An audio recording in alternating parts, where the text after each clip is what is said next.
కొత్త డయాఫ్రామ్ వాళ్ళు వేయవలసిన పరిస్థితి ఏర్పడింది అంటే బికాజ్ ఆఫ్ నారా చంద్రబాబు నాయుడు గారి యొక్క తెలివి తక్కువతనం వల్ల, అశ్రద్ధ వల్ల, డబ్బులు కాజేయాలనే దుర్బుద్ధి వల్ల చేయటం వల్ల మాత్రమే ఇలా జరిగిందనే విషయాన్ని మరొక్కసారి చెప్పదలుచుకున్నాను. ఆయన చెప్పుకుంటాను పోతాడు దొరికిన చోటల్లో అబద్దాలన్నీ కూడా. జగన్మోహన్ రెడ్డి గారికి పేపర్ ఉంది అంటాడు. ఉంది, మునకేం చేసిద్ది? అన్ని పేపర్లు నువ్వు మేనేజ్ చేసుకుంటుంటే, నీ వాళ్ళతో పేపర్లు పెట్టుకుంటే, ఆంధ్రజ్యోతి, ఈనాడు, TV5, ABN ఎన్ని నీకు పుట్టినవి కదా, సంతానం కదా నీకు? నీ మీడియా సంతానం ఇది. ఎప్పుడు రాతలు రాస్తూనే ఉన్నారు. ఈ రాతలు కాక మళ్ళా దుష్ప్రచారం, మళ్ళా మేము దుష్ప్రచారం చేస్తున్నామంట. మా నోరెంత, మా పత్రిక ఎంత, మా వ్యవహారం ఎంత, నీకున్న నోరెంత, నీకున్న పత్రికలు ఎంత? మేము చెబుతున్నవి వాస్తవాలు కాబట్టి ప్రజల్లోకి వెళ్తున్నాయి.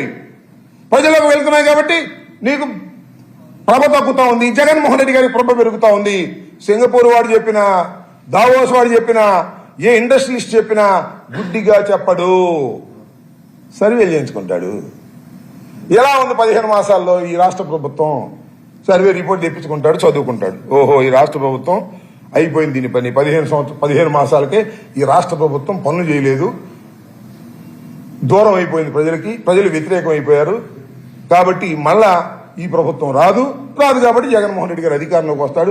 కాబట్టి ఈ చంద్రబాబు నాయుడు చెప్పినట్టుగా ఈయన మనం పెట్టామంటే మళ్ళీ ఆ ప్రభుత్వం వస్తే ఏం డిసిషన్ తీసుకుంటారే, తూచి మేము రావు అనే మాట మాట్లాడుతున్నారు. Is clear. అది నువ్వే చెప్తున్నావు, మేం కాదు. ఇది ఎవరో చెప్పటలా, ఏ పత్రికలు చెప్పటలా.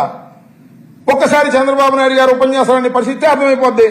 కాకపోతే మమ్మల్ని దెయ్యం అంటున్నాడు, భూతం అంటున్నాడు కానీ జగన్మోహన్ రెడ్డి గారిని అలా చెప్పి ప్రజల్ని మభ్య పెట్టాలనుకుంటున్నాడు. కానీ జగన్మోహన్ రెడ్డి గారిని మేము ఎంత తొక్కినా మళ్ళా అధికారంలోకి వచ్చేస్తాడు అని క్లియర్ గా చెప్పేస్తున్నాడు చంద్రబాబు నాయుడు గారు. ఇది వెరీ క్లియర్.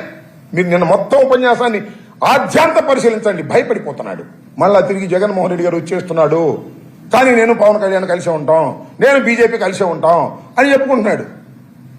మధ్యలో పవన్ కళ్యాణ్ గారి పేరు చెబుతున్నాడు. ఎక్కడ భయపడి మళ్ళీ పవన్ కళ్యాణ్ గారు దూరం అయిపోతాడు. ఏం దూరంగా అవసరం, మీరు ఎంత కలిసి కట్టుగా ఉన్నాం, మాకేం అభ్యంతరం లేదు. ఇందాక చెప్పాను కదా, 49.37 మాకు వచ్చింది, నీకు వచ్చినప్పుడు 49.17, 39.17 వచ్చిన నువ్వే రివైవ్ అయితే మేము ఎందుకు రివైవ్ కావు అనేది సత్యమైన విషయం, నీకు తెలిసినటువంటి అంశం. మళ్ళా తిరిగి జగన్మోహన్ రెడ్డి గారు అధికారంలోకి వచ్చే అవకాశం ఉన్నది అనేది చాలా స్పష్టంగా ప్రజలకు అర్థం అవటం, మాకు అర్థం అవటం, మా కాన్ఫిడెన్స్ పెరగటం కాదు, నీకు కూడా అర్థమైంది, నీకు కూడా భయం వేస్తుంది. వెళ్ళిన చోటల్లా జగన్మోహన్ రెడ్డి గారి కథలన్నీ చెప్తున్నాడు.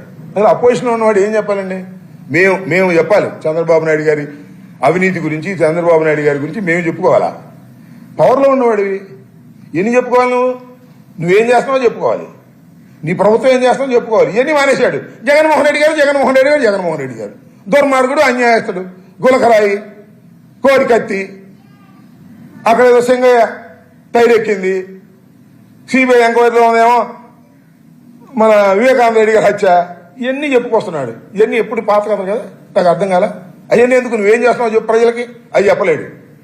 ఇక్కడ నుంచి తిరుపతి పంపిస్తానంట, మధ్యలో అన్న క్యాంటీన్లకి దిగి భోంచేయాలంట. ఎంతమంది భోంచేయాలి నాకు అర్థం కాల. అన్ని కట్టు కథలు చెప్పి మోసం చేసే ప్రయత్నం చేస్తున్నాడు.